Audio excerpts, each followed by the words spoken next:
আসসালামু আলাইকুম। আজ 6 আগস্ট 2026 বৃহস্পতিবার। শুরু করছি চেঞ্জ টিভি প্রতিদিনের গল্প অনুষ্ঠান। দর্শক, আপনাদের সঙ্গে রয়েছি আমি জাহিরুল ইসলাম টুটুল। শুরুতেই সংবাদ শিরোনাম। হাসিনাকে আমেরিকা পাঠাতে দিল্লিতে তোড়জোড়। আবারও ঝাড়খণ্ডে জেনজিদের আন্দোলন শুরু। যুক্তরাষ্ট্রের মিশিগানে বিজয়ের পথে মুসলিম প্রার্থী। এবার বিস্তারিত। শেখ হাসিনা কেন দিল্লি থেকে ঢাকায় ফেরার বিষয়ে আগ্রহ পোষণ করছেন? অবশেষে এই প্রশ্নের একটি উত্তর পাওয়া গেছে। ভারত সরকার দিল্লিতে আর তাকে রাখতে চাইছে না, ফলে তারা হাসিনাকে যুক্তরাষ্ট্রে পাঠাবার একটি পরিকল্পনা করছে। কিন্তু রাজনীতি ত্যাগ না করলে যুক্তরাষ্ট্র হাসিনাকে গ্রহণ করবে না বলে সাফ জানিয়ে দিয়েছে। ফলে শেখ হাসিনা বাধ্য হয়েই বাংলাদেশে ফিরে আসার চিন্তা করছেন বলে জানা গেছে। যুক্তরাষ্ট্র থেকে প্রকাশিত বাংলা পত্রিকা ঠিকানার এক প্রতিবেদনে জানানো হয়, ঢাকাস্থ ভারতের হাই কমিশন দীনেশ ত্রিবেদী ঢাকায় দুটি বিশেষ বৈঠক করেন। প্রধানমন্ত্রী তারেক রহমানের পররাষ্ট্র উপদেষ্টা হুমায়ুন কবিরের সঙ্গে বৈঠকে জানতে চাওয়া হয়, ভারতে বসে শেখ হাসিনা রাজনীতি করছেন কেন। কবিরের এমন প্রশ্নে হাই কমিশনার দীনেশ ত্রিবেদী না করছেন না বলেন। তিনি জানান যে ভারত সরকার তা হতে দেবে না। এছাড়া দীনেশ ত্রিবেদীর মার্কিন দূত সার্জিও গোরের সঙ্গেও ছিল বিশেষ বৈঠক। ত্রিবেদী কথা বলেন শেখ হাসিনা প্রসঙ্গেও। তিনি জানান, ভারত সরকার হাসিনাকে আমেরিকা পাঠাতে চায়। ছেলে সজীব ওয়াজেদ জয় মার্কিন নাগরিক। সন্তান হিসেবে জন্মদাত্রী মাতাকে আমন্ত্রণ জানাতেই পারে জয়। ত্রিবেদী আরো জানান, শেখ হাসিনা বাংলাদেশের আদালতে ফাঁসির আসামি, কিন্তু ওনার অনুপস্থিতিতে রায় হয়েছে, তাই সেই রায়টি বিতর্কিত হতে পারে। নিরাপত্তাজনিত কারণে সন্তান জয় দিল্লি আসতে অপারগ। সেক্ষেত্রে ট্রাভেল ডকুমেন্টে শেখ হাসিনা আমেরিকা যেতে পারেন। আপনি এ বিষয়ে কি সহযোগিতা করতে পারেন? ত্রিবেদীর বক্তব্য প্রসঙ্গে কূটনীতিক সার্জিও গোর বলেন, সময় লাগবে। এ বিষয়ে হঠাৎ কোনো সিদ্ধান্ত দেয়া সম্ভব নয়। গোর জানান, প্রথমত আমেরিকা হচ্ছে জাতিসংঘের দেশ। সেই জাতিসংঘের রিপোর্টে হাসিনা একজন ঘাতক, 1400 নাগরিক হত্যার অভিযোগে অভিযুক্ত। তাই হাসিনাকে আমেরিকায় নিতে প্রতিবন্ধকতা আসতে পারে। জাতিসংঘ একটি এমবার্গো দিয়ে বসতে পারে। তবে একটি পথ খোলা আছে, হাসিনা আর রাজনীতি করবেন না শর্তে মুচলেকা দেবেন। দ্বিতীয়ত, প্রমাণ করতে হবে তিনি মারাত্মক অসুস্থ, তাহলে মেডিকেল গ্রাউন্ডে মার্কিন ভিসা পেতে পারেন। বলতে হবে, কঠিন শয্যা পাশে পুত্র জয়কে চাই। মার্কিন নাগরিক হিসেবে জয়ও তেমনটিই চাইবেন। এই বৈঠকের পরই দিল্লি ছুটে যান দীনেশ ত্রিবেদী। সর্বদলীয় বিশেষ বৈঠকে বিস্তারিত জানান। ঠিকানায় প্রকাশিত প্রতিবেদন থেকে জানা যায়, ভারত সরকারও আর সময় ক্ষেপণ না করার পক্ষে। বেঙ্গালুরের কার্ডিয়াক সার্জন ডাক্তার দেবী শেঠি এখন দিল্লিতে। শেখ হাসিনার অতি প্রিয় চিকিৎসক তিনি। 2014 এর 4 মার্চ মন্ত্রী ওবায়দুল কাদেরকে যথাযথ চিকিৎসা দেন। এখন অর্ধ অসুস্থ সাবেক প্রধানমন্ত্রী শেখ হাসিনার শয্যা পাশে। ওনার পরামর্শেই গৃহীত হবে ইতিহাসের নতুন সিদ্ধান্ত। জননেত্রী হাসিনা মার্কিন অভিবাসী হবেন নাকি ডিসেম্বরে ঢাকা প্রত্যাবর্তনের জন্য দিনক্ষণ গুনবেন। জুলাই গণ অভ্যুত্থানের মূল চেতনা এবং সবার আগে বাংলাদেশ নীতির ওপর ভিত্তি করে বাংলাদেশ আজ একটি আত্মমর্যাদাশীল, স্বাধীন ও সার্বভৌম রাষ্ট্র হিসেবে বিশ্ব দরবারে নিজের অবস্থান সুদৃঢ় করছে বলে জানিয়েছেন প্রধানমন্ত্রীর উপদেষ্টা ও কার্যালয়ের মুখপাত্র মাহদি আমিন। 6 আগস্ট সামাজিক যোগাযোগ মাধ্যম ফেসবুকে দেওয়া এক স্ট্যাটাসে তিনি সরকারের এই দৃঢ় ও সার্বভৌম পররাষ্ট্রনীতির বিষয়টি তুলে ধরেন। মাহদি আমিন তার স্ট্যাটাসে উল্লেখ করেন, জুলাই গণ অভ্যুত্থানের অন্যতম প্রধান আকাঙ্ক্ষা ছিল একটি স্বাধীন, সার্বভৌম ও গণতান্ত্রিক বাংলাদেশ প্রতিষ্ঠা করা। এমন একটি নতুন রাষ্ট্র ব্যবস্থা গড়ে তোলা যেখানে কোনো ধরনের নতজানু পররাষ্ট্রনীতির ঠাঁই থাকবে না। দ্বিপাক্ষিক কিংবা বহুপাক্ষিক প্রতিটি কূটনৈতিক ও আন্তর্জাতিক ক্ষেত্রে সমতা এবং ন্যায্যতার ভিত্তিতে কেবল দেশের স্বার্থকে সর্বোচ্চ প্রাধান্য দিয়েই অন্যান্য রাষ্ট্রের সঙ্গে সম্পর্ক গড়ে তোলা হবে। এর মাধ্যমে বিশ্ব মানচিত্রে বাংলাদেশ একটি আত্মমর্যাদায় গৌরবান্বিত দেশ হিসেবে মাথা উঁচু করে দাঁড়াবে। পলাতক ও দণ্ডপ্রাপ্ত ফ্যাসিস্ট নেত্রীকে দিল্লিতে প্রকাশ্যে বক্তব্য দেওয়ার সুযোগ দেওয়ার ঘটনায় পররাষ্ট্র মন্ত্রণালয় থেকে যেভাবে জোরালো ভাষায় ক্ষুব্ধ প্রতিক্রিয়া জানানো হয়েছে, সেটির উল্লেখ করে মাহদি আমিন বলেন, পররাষ্ট্র মন্ত্রণালয়ের এই প্রতিক্রিয়া একটি সার্বভৌম ও মর্যাদাবান বাংলাদেশের আসল প্রতিচ্ছবি বহন করে। তিনি আরও যোগ করেন, শহীদ প্রেসিডেন্ট জিয়াউর রহমান এবং দেশনেত্রী বেগম খালেদা জিয়ার ঐতিহাসিক সার্বভৌমত্বের জাতীয়তাবাদী ধারাকে ধারণ করেই বর্তমান পথ চলা অব্যাহত রয়েছে। মাননীয় প্রধানমন্ত্রীর সবার আগে বাংলাদেশ নীতির ওপর দাঁড়িয়ে দেশ আজ একটি স্বনির্ভর, সমৃদ্ধ এবং আন্তর্জাতিকভাবে সমাদৃত রাষ্ট্র হিসেবে সামনের দিকে এগিয়ে যাচ্ছে। জুলাই গণ অভ্যুত্থান দিবস উপলক্ষে রাজধানীর চীন মৈত্রী সম্মেলন কেন্দ্রে আয়োজিত রাষ্ট্রীয় অনুষ্ঠানে প্রদর্শিত একটি তথ্যচিত্র ঘিরে তীব্র হট্টগোল ও প্রতিবাদের ঘটনা ঘটেছে। জুলাই গণ অভ্যুত্থানের ইতিহাস, আন্দোলনের ধারাবাহিকতা এবং শহীদদের আত্মত্যাগের গুরুত্বপূর্ণ অধ্যায় যথাযথভাবে উপস্থাপন করা হয়নি, এই অভিযোগ তুলে প্রতিবাদ জানান জুলাই শহীদ পরিবারের সদস্য ও জুলাই যোদ্ধারা। প্রেসিডেন্টের উপস্থিতিতেই এক পর্যায়ে পুরো মিলনায়তনে উত্তেজনাকর পরিস্থিতির সৃষ্টি হয়। জুলাই শহীদদের স্মরণে আয়োজিত আলোচনা সভা এবং জুলাই শহীদ পরিবারের সদস্য ও জুলাই যোদ্ধাদের সংবর্ধনা অনুষ্ঠানে এই ঘটনা ঘটে। রাষ্ট্রীয় এই অনুষ্ঠানে সরকারের ঊর্ধ্বতন কর্মকর্তা, উপদেষ্টা, রাজনৈতিক ব্যক্তিত্ব, শহীদ পরিবারের সদস্য এবং জুলাই আন্দোলনের বিভিন্ন পর্যায়ের প্রতিনিধিরা উপস্থিত ছিলেন। প্রত্যক্ষদর্শীরা জানান, তথ্যচিত্র প্রদর্শন শেষ হওয়ার সঙ্গে সঙ্গেই মিলনায়তনের বিভিন্ন স্থান থেকে একযোগে প্রতিবাদ শুরু হয়। শহীদ পরিবারের সদস্য ও জুলাই যোদ্ধারা দাঁড়িয়ে উচ্চস্বরে আপত্তি জানান। তাদের অভিযোগ, তথ্যচিত্রে বৈষম্য বিরোধী ছাত্র আন্দোলনের ভূমিকা, 9 দফা কর্মসূচি, 3 আগস্ট ঘোষিত 1 দফা, আন্দোলনের ধারাবাহিকতা এবং বিভিন্ন গুরুত্বপূর্ণ ঘটনার যথাযথ প্রতিফলন ঘটেনি। এতে জুলাই গণ অভ্যুত্থানের ইতিহাস অসম্পূর্ণভাবে উপস্থাপিত হয়েছে বলে তারা দাবি করেন। এক পর্যায়ে পুরো মিলনায়তনে হট্টগোল ছড়িয়ে পড়ে। পরিস্থিতি নিয়ন্ত্রণে প্রথমে মঞ্চে উঠে মুক্তিযুদ্ধ বিষয়ক মন্ত্রী উপস্থিত সবাইকে শান্ত থাকার আহ্বান জানান। তিনি বলেন, যদি তথ্যচিত্রে কোনো ত্রুটি বা অসম্পূর্ণতা থেকে থাকে তাহলে তার সংশোধন করা হবে। তবে তার বক্তব্যের পরও কিছু সময় প্রতিবাদ অব্যাহত থাকে। পরে স্বরাষ্ট্রমন্ত্রী সালাউদ্দিন আহমেদ পরিস্থিতি স্বাভাবিক করার উদ্যোগ নেন।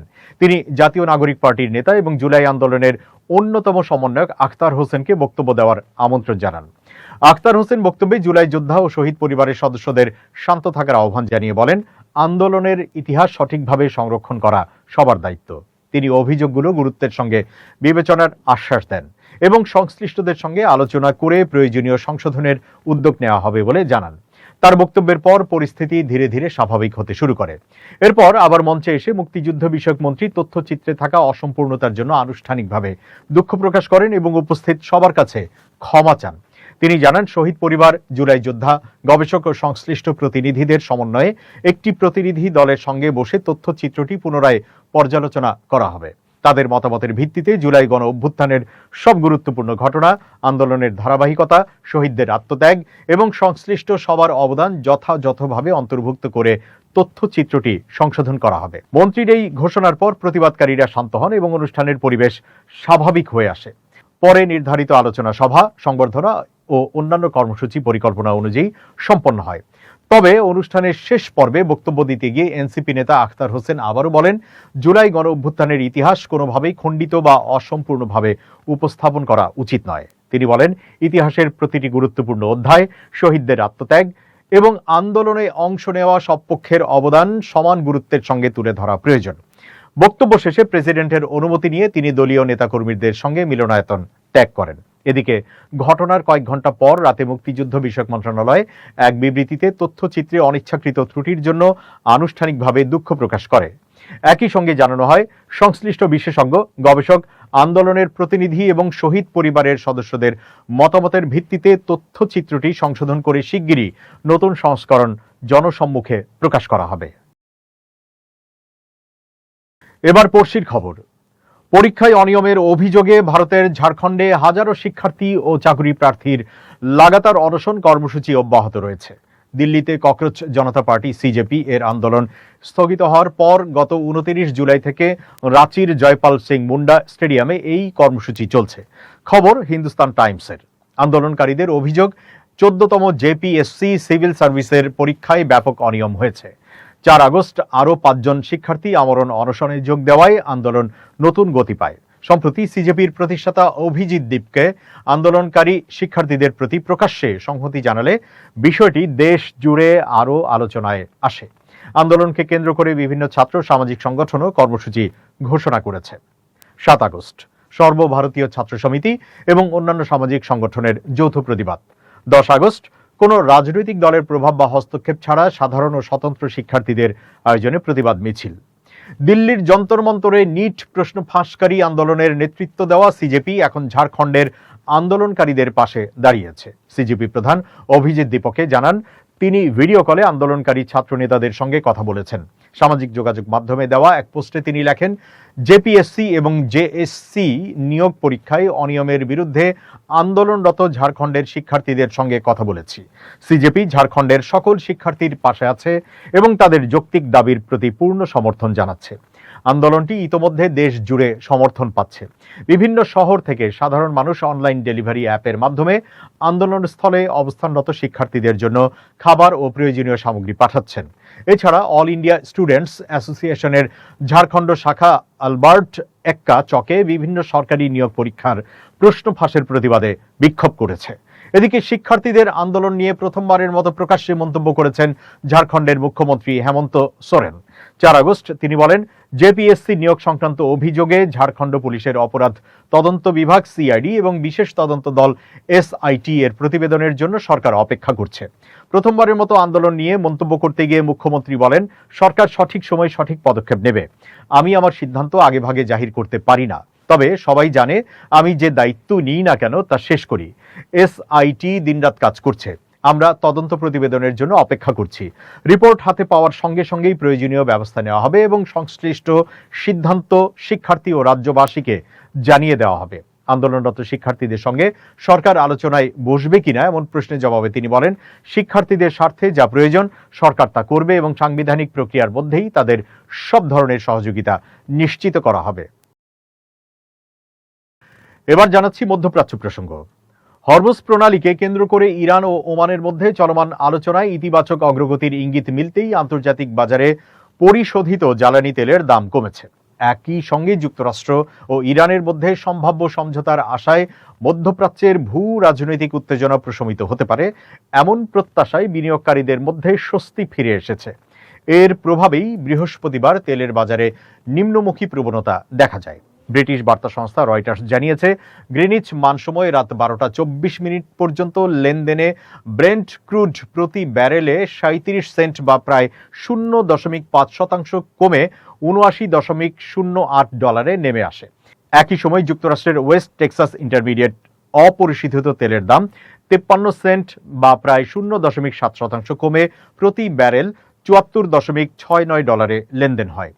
বাজার বিশ্লেষকদের মতে ইরান ও ওমানের মধ্যে হরমুজ প্রণালীর নৌপথ পরিচালনা নিয়ে একটি সমঝোতার খসড়া চূড়ান্ত হওয়ার সম্ভাবনা তৈরি হয়েছে।